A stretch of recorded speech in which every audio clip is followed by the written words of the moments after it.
Welcome to Diplomatico. Today we are diving into one of the most critical questions in global security. Who can really shield Taiwan from China? And more importantly, is Taiwan finally starting to shield itself? For years, the conventional wisdom in Washington has been simple. Taiwan doesn't spend enough on defense, it moves too slowly, and it relies too heavily on the United States. But that story is changing fast, and the transformation underway in Taipei might be one of the biggest geopolitical developments of the decade. Let's start with the numbers. Taiwan is now making leaps, not steps, in military spending. Its new budget structure would push defense expenditures above 5% of GDP.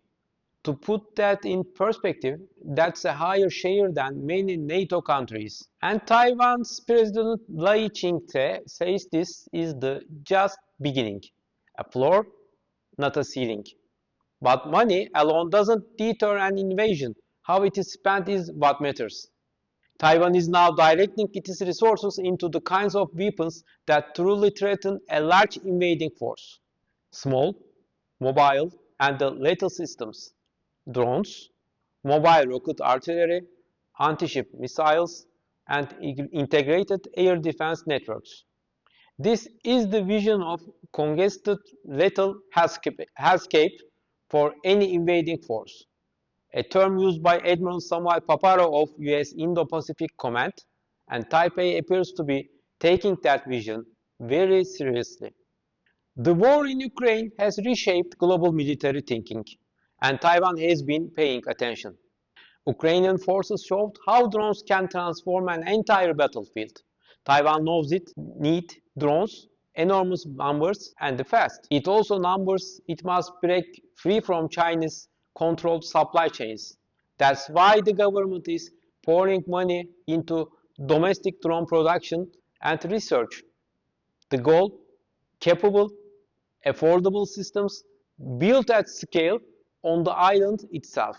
But there is something else Taiwan must face, something Ukraine didn't experience before 2022. Chinese ships and aircraft now enter Taiwan's surrounding air and sea zones almost constantly. This has become the new normal, where PLA forces operate with near impunity. One Taiwanese official described this as D-Day versus everyday. Taiwan can't simply focus on the preparing for a future invasion. It has to respond to real, immediate pressure every single day. That means it still needs conventional aircraft, ships, and sensors, even as it builds a sharper, asymmetrical strategy. Ignoring these daily provocations would only invite more aggression. Now, here is something that often gets overlooked.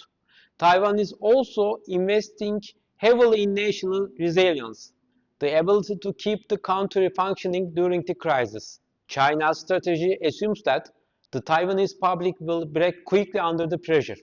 Taiwan is now working to prove that opposite. The government plans to spend more than $500 million on cybersecurity, infrastructure protection, stockpiling critical supplies, and ensuring society can function even under attack.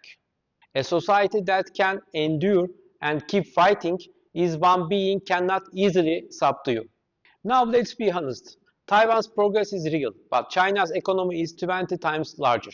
Taiwan cannot and should not face this challenge alone. That's why the United States still plays a central supporting role. Washington already has funds allocated for Taiwan's defense, and it needs to use them fully. The US and its partners in Europe and Asia should also explore faster, smarter ways to deliver weapons. American industry can do more too, partnering with Taiwanese firms and expanding production on both sides of the Pacific. And US Defense Secretary Pete Hegseth said earlier this year, our goal is to prevent war, make the cost too high, and ensure peace is the only option. And that is exactly what Taipei is trying to build, a shield strong enough to deter conflict before it begins. So who can shield Taiwan from China? The emerging answer is Taiwan itself, but backed by the United States and the network of the global partners. For years, critics said Taiwan was moving too slowly. Now the island is acting with more focus and urgency than at any point on its modern history. A stronger, more resilient Taiwan doesn't just protect the island, it reduces the risk of catastrophic war across the Indo-Pacific. Thanks for watching Diplomatico.